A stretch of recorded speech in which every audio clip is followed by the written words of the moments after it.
The road to Calder's Bluff was little more than a vein of frozen mud cut between ridges of slate and snow. Jonah Reed rode it in silence, his horse's hooves dull on the hard ground, his coat stiff with dust and old rain. The sky hung low and gray, the color of tarnished pewter, heavy enough to press the world flat. He hadn't spoken to a soul in 4 days. He hadn't planned to. Calder's Bluff appeared as a scatter of light in the valley, a crooked main street hemmed by saloons, brothels, and boarding shacks. Smoke curled from chimneys like bruised ribbons, and a wind that smelled of coal and sweat slid through the alleyways. Jonah pulled his hat low and guided his horse to the hitching post outside the Miner's Rest, the only place in sight with a sign still clinging to its frame. Inside, the air was sour with whiskey and grease.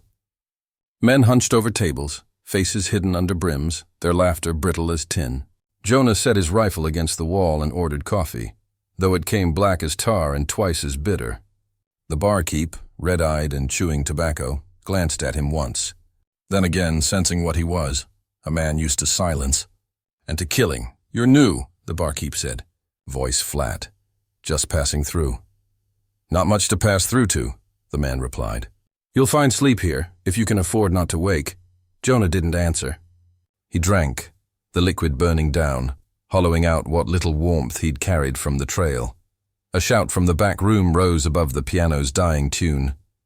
Laughter followed, coarse, cruel, and eager. The barkeep grinned, showing teeth gone gray. "They got a show tonight," he said. "Entertainment for the gents. Not for delicate stomachs." Jonah said nothing, but when the laughter swelled again, a hoarse, taunting sound that made even the piano fall silent, he rose. The barkeep didn't stop him. He only jerked his chin toward the curtain that divided the room. Beyond it, the air was colder, damp with spilled beer and the stench of iron. A ring of men stood around a crude cage hammered together from wagon rails and scrap wood. Inside, beneath a single lantern sway, sat a woman. Her hair was a tangle of dark knots. Her skin, pale and raw beneath the grime. She clutched her swollen belly as if it were the only thing still hers. Jonah stopped. "She's been at it since morning," someone said, tossing a coin into a tin cup. "Another hour, maybe 2. Bet 5 she don't make it till dawn. Bet 10 the brat comes first." Laughter. Coins clinked. Boots scuffed. Jonah's stomach turned. He'd seen hangings, scalpings, the kind of cruelty men justify with law or war. But this was something else. This was boredom made monstrous. He kept his hands at his sides, though his right thumb brushed the worn leather of his holster. The woman raised her head once, eyes meeting his through the bars. There was no plea there, no hope. Just the empty knowing of someone long past rescue. "What's her name?" Jonah asked quietly. A man near him spat and grinned. "Name? Ain't got one. She's number 7. The boss keeps count of his winnings." The room tilted. For a moment, Jonah thought he might draw, end it right there. But something colder stopped him. A voice, maybe his own, whispering that he had no right. "Not anymore." He turned and left, pushing past the curtain. The laughter followed him, muffled by walls and whiskey and snow. Outside, the night had deepened. Wind cut through the street carrying flakes that gleamed in the lamplight before dying in the mud. Jonah stood by his horse, hand still trembling from the weight of restraint. Somewhere behind him the woman screamed, a sound sharp enough to pierce the storm. He mounted, jaw tight. He'd come to Calder's Bluff to disappear, not to fight.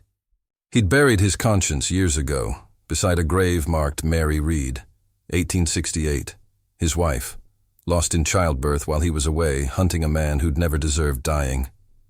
Since then, he'd taken coin for killing, telling himself justice was a kind of mercy. But that scream tore through the lie like a rifle shot. He rode out beyond the lights, where the town's noise faded to the sound of coyotes and wind. Snow began to fall harder, the flakes thick as ash. His horse snorted uneasy. Jonah dismounted by a ridge and stared back toward Calder's Bluff. The glow of its lanterns flickered like a wound against the dark. He unrolled his bedroll beneath a stunted pine but didn't lie down. Sleep felt like surrender. Instead, he sat with the cold creeping into his bones, the storm whispering through the needles. He thought of the woman's eyes, the emptiness there, the way she'd cradled her belly with what little strength she had left.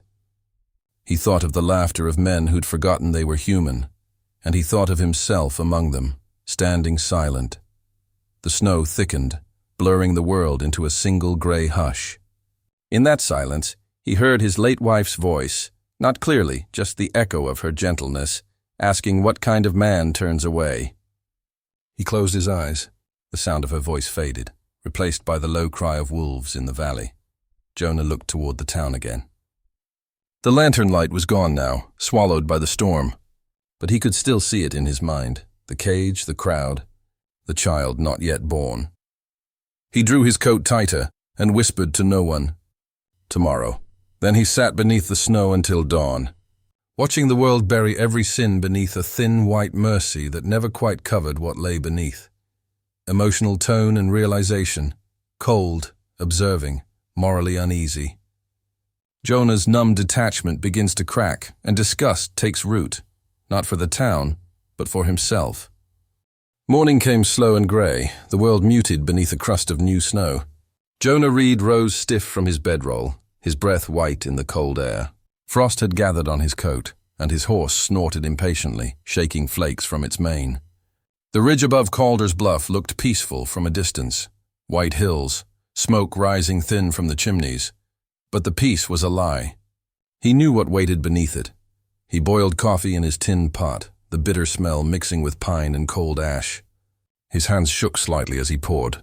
He told himself he would ride on, westward, maybe toward the Bitterroot, where no one knew his name. The trail was long, and the world wide enough to lose himself again. But when he closed his eyes, he saw her, the woman in the cage, her fingers gripping the bars, her belly heaving under the lantern light. Her silence had been worse than any scream. He'd seen men shot, hanged, scalped, seen cruelty done quick. But that woman had been forced to live it slow. He saddled his horse by rote, tightening the cinch until the leather creaked. The snow was melting in streaks where the sun touched it, leaving rivulets of mud like veins. He rode out without a clear aim, but his horse's hooves turned back toward Calder's Bluff as if pulled by something older than will. The town was waking when he arrived. A wagon creaked past, wheels sunk in slush. A dog barked, then whimpered away from a boot. Jonah kept his head low, hat shadowing his eyes. He dismounted outside the livery and walked toward the Miner's Rest, the place he'd promised himself never to see again. Inside, the same smoke hung in the rafters. The same men hunched over cards and cheap liquor. The piano sat quiet this time, its keys stained like teeth.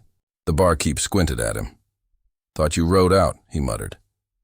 "Forgot something," Jonah said. "Don't strike you as the forgetful type." Jonah dropped a coin on the counter. "The girl in the back room," he said softly. "Where's she from?" The barkeep chuckled, a sound without humor. "From? Hell, she's from Larkin." "That's all that matters." "You ask too much, mister." "Larkin," Jonah repeated. "That the man who runs the pit?" "That's him. Owns half the town, fights, whiskey, women, and whatever's left when the mine quits." "You don't cross him unless you're tired of breathing." Jonah nodded once. "I'm just collecting a payment," he lied. "Then collect it fast," the barkeep said. "And don't go nosing around where the dogs bite." Jonah turned to leave. But a voice rose from a table behind him. A young miner with soot on his face, and the grin of someone too used to cruelty. "Number 7's still kicking." "If that's what you're curious about," the man said, "Larkin's thinking of selling her south come thaw. Says she's lucky she ain't dead." Another man laughed. "Ain't luck, it's stubbornness. Like a coyote that won't die right." Jonah said nothing. His coffee tasted of iron and dirt. He left it untouched, walking out into the daylight that already felt too bright. He spent the rest of the day riding the ridge above town, his eyes tracing the trail that led to the pit. The wind was sharp, biting through his gloves, and the sky darkened toward evening.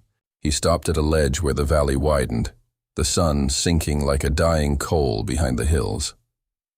Below him lay Calder's Bluff, tiny, mean, and full of ghosts. He thought of Mary then, unbidden, his wife. Her hair had been long, the color of chestnut bark when wet. She used to braid it each morning by the fire, humming softly before the day began. He'd left her one spring morning, promising to return with enough bounty money to buy the land they'd dreamed of. When he came back, There'd been nothing left but a grave and the shawl she'd woven waiting on the chair by the door. He took that shawl with him everywhere after, though now it was buried at the bottom of his saddlebag, its scent long gone. He'd stopped touching it years ago. Too much memory in its threads. As the wind picked up, Jonah built a small fire beside the ridge and unrolled his bedroll again. The smoke drifted sideways, mixing with the coming storm. He ate a strip of jerky that tasted like leather and dust. Sleep came in fits, broken by the groan of trees and the faint rumble of thunder rolling off the plains. In one dream, he saw Mary again, not the way she'd looked before death, but the way she'd been in those last weeks, pale and trembling, eyes full of quiet fear. She stood in the doorway of their old home, her shawl slipping from her shoulders, the braid at her back unraveling strand by strand. In the dream, she looked past him toward something unseen and said only, "Don't look away." When he woke, the fire was out. The air was damp with coming rain, and the horizon flickered white with lightning. Jonah sat up, his heart pounding like a hammer. He rubbed his face with his hands, cold water clinging to his palms. The words echoed in him, Mary's voice or conscience. He couldn't tell which. Don't look away. He stared into the dark until the world took shape again. The trees, the trail, the faint orange glow of Calder's Bluff below. The storm cracked once, splitting the sky wide open, and for a heartbeat he thought he saw the cage lit in the distance. The woman's silhouette bent over her belly. Then the light was gone. Jonah lay back, eyes open, listening to the thunder crawl over the mountains like some old, slow god coming to judge the living. His hand drifted to his revolver, not in fear, but in decision. He knew now that guilt didn't fade with distance. It only waited for silence deep enough to speak. When dawn came, Jonah was still awake, watching the clouds drift apart. Below him, the valley steamed with rain, and Calder's Bluff slept under its gray veil, unaware that one man on the ridge had finally chosen to stop running. Emotional tone and realization, haunted, reflective, morally awakening.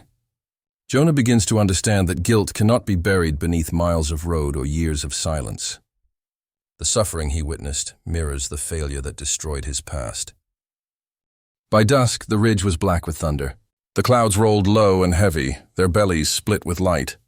Jonah Reed rode toward Calder's Bluff like a man drawn into judgment, the sky flashing white against the rim of his hat.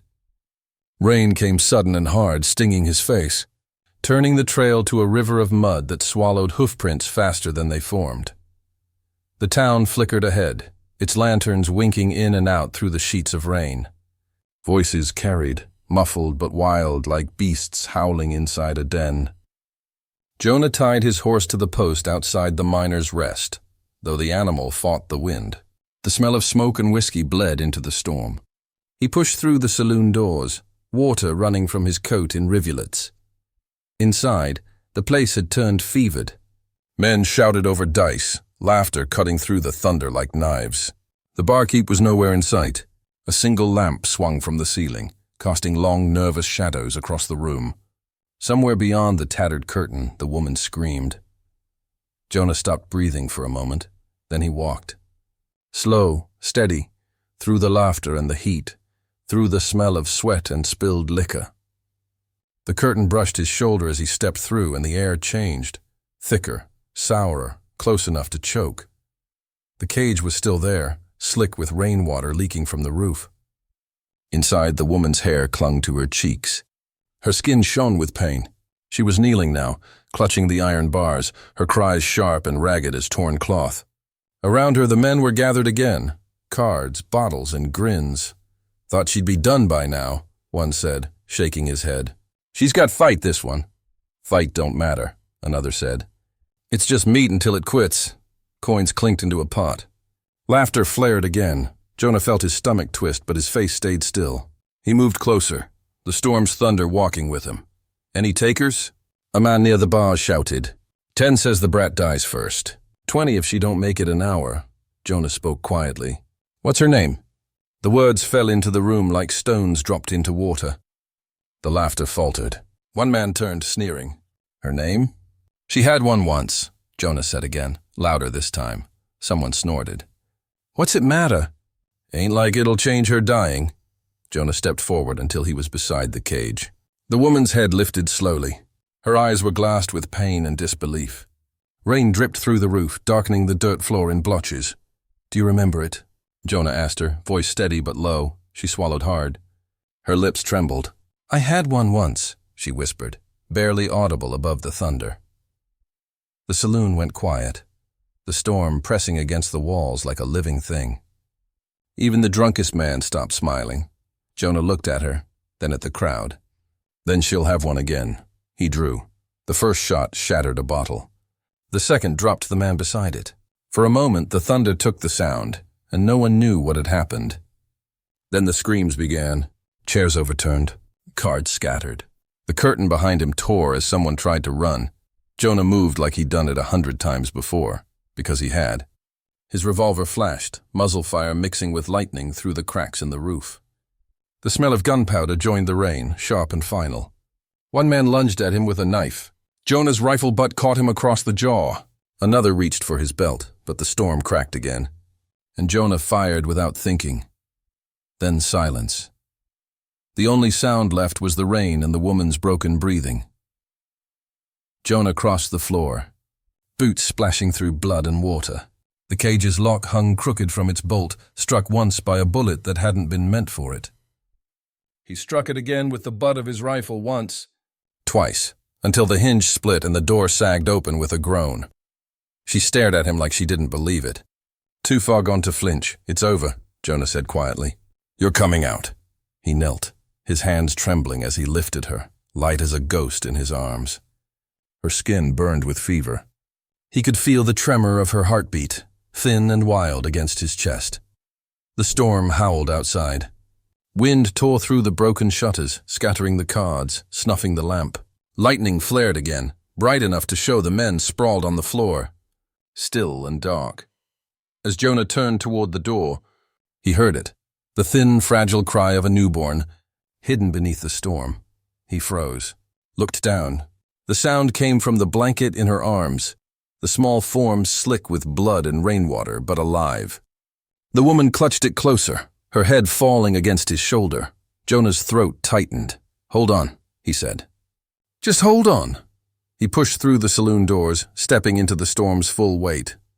Rain struck his face cold enough to steal his breath. The street had turned to mud, a river rushing between the boards. The wind carried the smell of gunfire away, replacing it with the sharp purity of rain on dust. He mounted his horse with the woman and child cradled against him. The animal snorted, frightened, but Jonah steadied it with one hand and spurred into the dark. Behind him, the saloon flickered once more with lightning, showing for a single instant the cage hanging open like a wound no one could close. The rain washed his coat, his hat, the blood from his hands. It didn't wash away the tremor in his chest, nor the strange weight of the life breathing against him. He didn't feel righteous. He didn't feel clean. He only felt the ache of something long forgotten breaking open inside him. By the time the storm began to fade, he was miles from Calder's Bluff, riding through a curtain of silver rain that hissed against the trees. The woman stirred once, whispering something he couldn't make out. The child whimpered softly, then quieted, its tiny hand clinging to her torn shawl.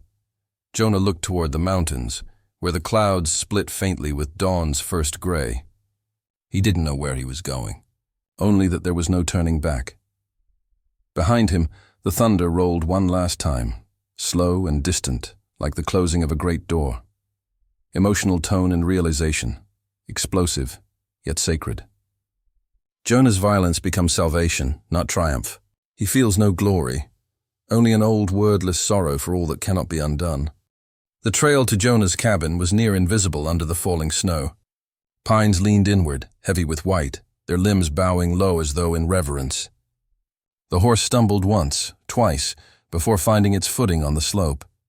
Behind them, the world was swallowed whole by the storm, leaving no tracks, no sign of where they'd come from, or what had been left behind in Calder's Bluff. Jonah rode in silence, his arms tightening around the woman and the small, swaddled life she held. The wind had teeth, Snow clung to his beard and lashes until his vision blurred into gray. Only the faint light from his cabin's window guided him home, a trembling flame behind frosted glass. He dismounted stiffly, lifting her down with care. She was lighter than before, fragile as something made of paper. The child stirred once beneath the blanket, a sound so small it barely existed. Jonah opened the door with his shoulder and carried them both inside.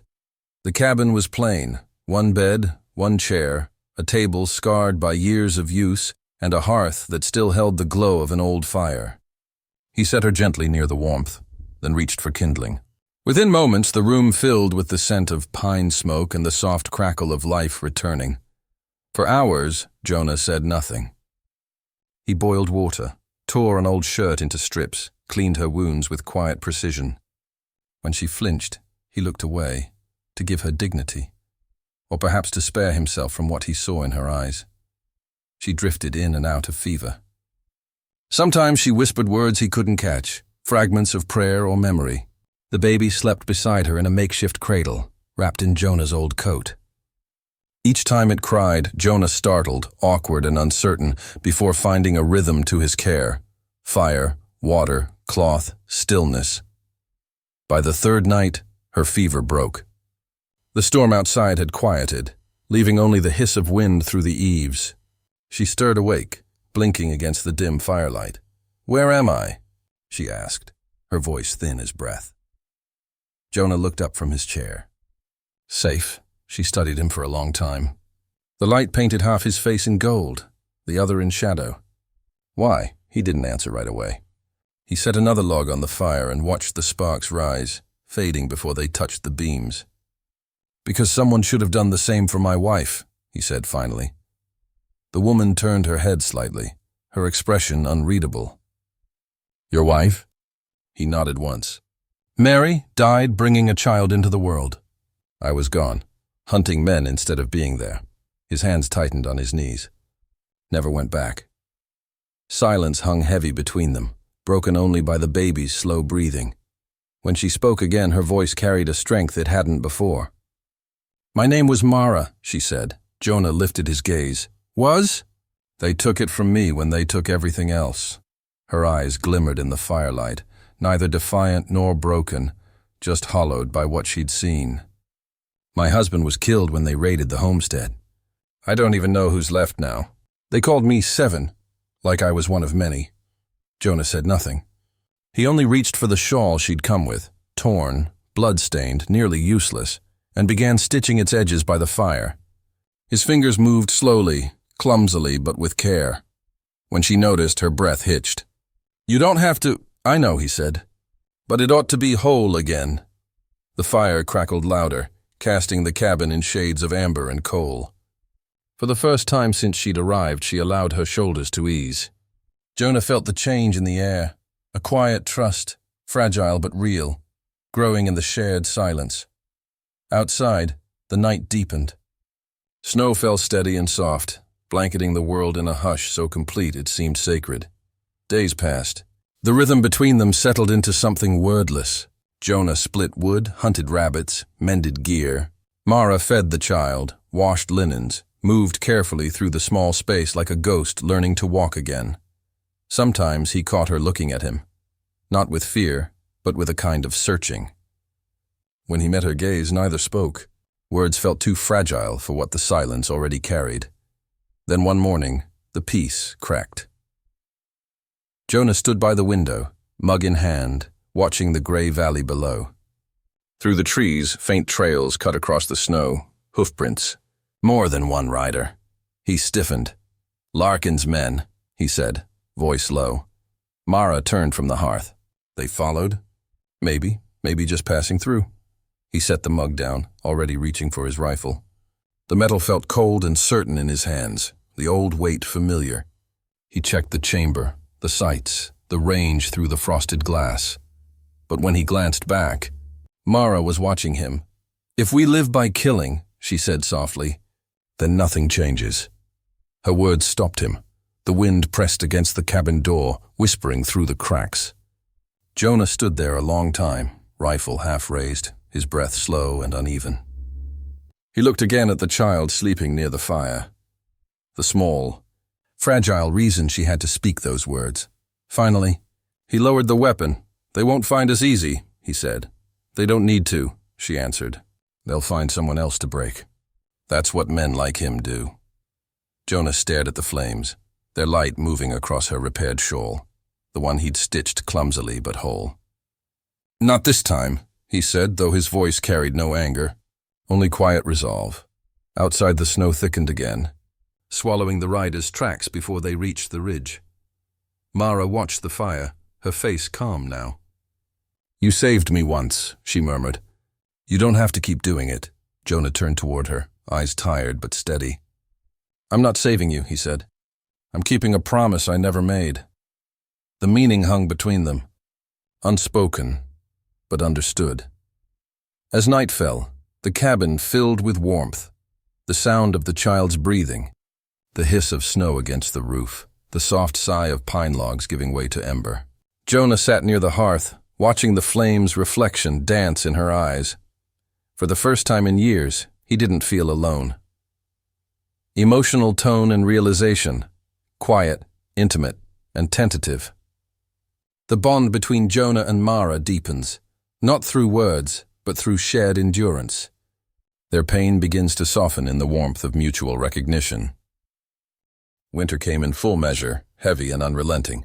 The mountains vanished behind veils of snow, and the wind sang low across the ridge like a hymn for the lost. Days shortened, nights lengthened, and the cabin became the whole world, 4 walls of fire, and the quiet rhythm of breath between 2 people who had nowhere left to go. Jonah kept the hearth burning from dawn to dusk, cutting wood until his hands split and bled. The heat and smoke clung to everything, his coat, her shawl, even the baby's tiny blanket. When the wind screamed outside, the fire answered with its own heartbeat, steady and alive. In that warmth, a kind of peace began to take root. He found an old Bible among his few belongings, its pages yellowed, corners torn. It had been Mary's once. He hesitated before handing it to Mara, unsure if it was kindness or cruelty. "I can't read much," she said quietly, running her fingers along the worn leather. "Then we'll start slow," Jonah replied. They sat by the fire, his deep voice tracing each line as snow whispered against the window. She repeated after him, soft and careful, shaping the words as though they were prayers. He watched her mouth move, the flicker of light in her eyes. Days passed that way, lessons, meals, silence. The child grew stronger, her cries louder now, her eyes bright as coals. When Mara brushed the baby's hair, Jonah caught himself staring at the long, loose strands. "Would you—" Mara began, hesitating. "Would you like to learn?" Jonah frowned. "Learn?" "To braid," he chuckled, the sound strange in his own throat. "I ain't sure I've got the hands for that." "Everyone can learn," she said, smiling faintly. So she showed him, slowly, patiently, how to part the strands, how to weave them one over the other. His fingers were rough and clumsy, too used to handling rifles and reins, but she guided them, steady and sure. The child gurgled in contentment, unaware of the strange tenderness surrounding her. When the braid was done, it was uneven, loose in places. Mara laughed softly. "You're better with a rifle," she said. "Always have been," he admitted. But he smiled, truly smiled, for the first time in years. The fire crackled, filling the space where words might have been. It was near dusk. A week later, when Jonah heard the crunch of hooves outside. He rose from his chair, rifle already in hand. Mara froze by the hearth, pulling the baby close. Through the frosted window, a figure appeared. One rider, wrapped in a dark coat, leading a second horse through the snow. Jonah's jaw tightened. He opened the door and stepped into the cold, boots sinking deep. The man on horseback raised a hand. "Easy there," he said. His voice was coarse, uncertain. Jonah recognized him. A face from Calder's Bluff, one of Larkin's pitmen. "You lost?" Jonah asked, rifle steady but not raised. The man spat into the snow. "We've been looking for something that belongs to Larkin." Jonah's voice stayed even. "Ain't nothing up here belongs to him." The man's eyes flicked toward the window. "Word says he's offering a bounty." Double if she's alive. Jonah stepped forward, closing the distance. You tell Larkin, he said, his voice quiet. The woman has a name now. And it won't be taken again. The man hesitated, his breath clouding in the air. Jonah didn't blink. After a long pause, the rider nodded, backing away. You're making a mistake, he muttered, turning his horse toward the trees. Jonah watched until the sound of hooves disappeared into the storm. Only then did he lower the rifle. When he stepped back inside, the warmth struck him like mercy. Mara was standing near the door, eyes wide. You let him go, she whispered. He nodded. If we start killing again, there's no end to it. You could have— I know, he said. But I'm tired of graves. The words hung in the air like smoke. She looked at him for a long time, her expression unreadable, then turned toward the fire. The baby stirred and she rocked gently, humming something low and mournful. That night, neither of them slept much. The storm eased, and silence wrapped around the cabin like a blanket. Mara sat on the floor near the hearth, the child asleep beside her. Jonah sat in the chair, staring into the embers. Why did you save me? She asked suddenly, not looking up. Jonah's answer came slow, deliberate. Because no one did for mine. The fire popped softly, sparks leaping upward like fleeting stars. Mara's eyes glistened in the light. She didn't reply, only reached for the edge of her shawl, the one he had mended, and pulled it tighter around her shoulders. They stayed that way, the silence between them no longer heavy but shared, like breath on a winter morning. Outside the wind had died. Frost gathered on the window panes, glittering in the faint glow of the fire. When dawn came, it painted the frost gold. Mara looked toward the light, her face calm. It's beautiful, she murmured. Jonah nodded, his voice low. Ain't seen a morning like that in a long time. They didn't speak again. Words were no longer needed. The warmth between them, quiet, steady, alive, said what neither dared. The fire burned low, its embers pulsing with the same rhythm as their breath. And for the first time since Calder's Bluff, Jonah Reed felt something close to peace, emotional tone and realization, tender, redemptive and slow burning. Jonah and Mara find quiet companionship through small acts of care. The fire becomes their shared heart, steady, transformative, alive. There is no confession of love, only understanding born from survival. By the time the snow began to melt, the world had grown quiet again. Streams cut through the drifts in silver threads, whispering down the slope toward the valley. The pines dripped steadily, their burden easing. Smoke from Jonah's chimney rose straight into the pale sky, no longer torn by wind. It was a morning like that when the riders came. 4 of them, lawmen by the look, coats long, badges dulled by weather. Their horses moved slow through the slush, breath clouding in the cold air. Jonah saw them from the ridge above the creek and set his axe aside. He didn't reach for the rifle. Not yet. The lead man raised a hand in greeting. Jonah Reed? Jonah nodded. That's right. The lawman dismounted, his boots sinking into the wet earth. He studied Jonah for a long time before speaking again.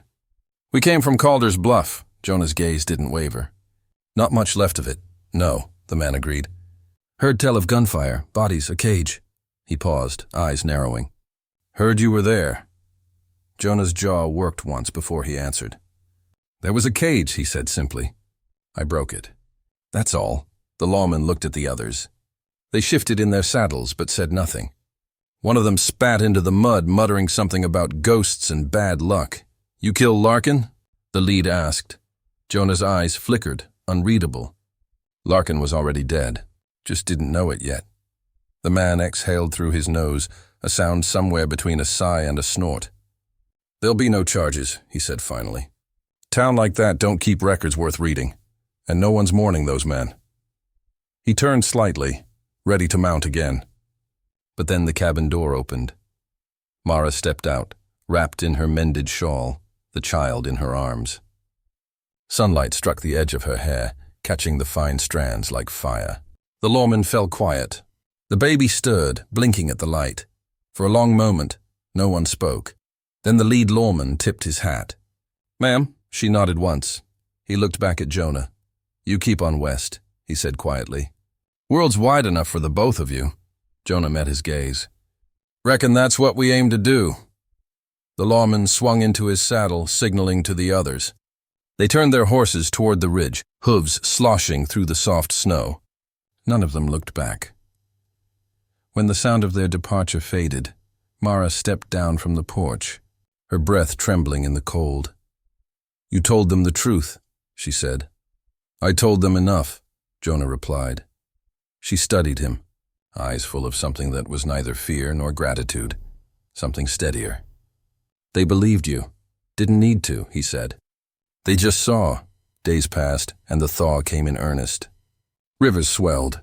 The roof dripped in rhythm with the ticking of the clock Jonah had never wound. The child began to laugh, small, sudden bursts that filled the cabin with something lighter than sound. Mara cleaned and folded what little they owned. Jonah repaired the saddle straps and patched his coat. There was no talk of where they were going, only that they were. One morning, when the mist hung low over the valley, Jonah hitched the mare and loaded their packs. Mara stood by the door, holding the child close, her eyes tracing the small space that had been their refuge, the fire that still smoldered, the chair, the window where dawn always found him first. She turned to him. "Will you miss it?" Jonah looked around once. "It did what it needed to. Gave us a place to stop running," she nodded. "Then it's enough." They rode out before the sun was full, the snow soft under the horses' hooves. Behind them, the cabin stood silent beneath the melting pines, smoke trailing thin and blue into the sky. The trail wound westward through the valley, across the swollen creek, then out onto the open prairie. The land stretched wide and clean, washed of winter's weight. Grass already pushed through the thawing soil, pale green against the earth's dark memory. Jonah rode ahead, the brim of his hat low against the rising light. Mara followed, the child bundled safe before her. She began to hum, a tune without words, one that drifted between them and rose with the wind. Jonah listened. He didn't know the melody, but it reminded him of water over stone, of fire crackling in the quiet. Something that belonged to no one but them. When they stopped at noon, they built a small fire beneath a cottonwood tree. Mara fed the child, her gaze distant on the horizon. Jonah sat beside her, sharpening his knife, though there was no need. The silence between them was easy now, worn in like an old road. "Do you ever think of her?" Mara asked softly. He didn't have to ask who. "Every day," he said. "But it don't hurt the same." Mara nodded slowly. "Then maybe that's what forgiveness feels like." Jonah looked out across the endless stretch of prairie. The sky was vast, unbroken blue. "Maybe so," he said. They finished their meal in silence. When it was time to move again, Mara tucked a small sprig of wild cedar into her shawl, something she'd picked near the creek. "For the road," she said when he noticed. "For luck," Jonah smiled faintly. "Never did believe in luck." "Then believe in starting over," she replied. He didn't answer. But when he helped her mount, his touch lingered just long enough to mean something more. As they rode west, the afternoon light spread across the plain like liquid gold. The wind carried the scent of rain and cedar. Far behind them, Calder's Bluff lay silent, its saloon collapsed, its cage rusting beneath the ruins. The snowmelt trickled through its streets, washing away the last of what had been done there. No one would rebuild. No one would remember. Ahead, the land opened like a promise. Jonah glanced over at Mara. The baby slept against her shoulder, her face calm. He wanted to speak, to name what had grown between them, but the words would have broken the peace they'd earned. So instead, he said nothing. They rode on in quiet companionship, the rhythm of the horses' hooves steady as a heartbeat. The horizon shimmered ahead, somewhere new, somewhere untouched by the weight of old names. Behind them, a cage rusted. Before them, the world waited. Emotional tone and realization, resolute, redemptive, and quietly victorious. Jonah and Mara find freedom not through triumph, but through endurance. Justice has been served in silence. What remains is life, unadorned, earned, and whole.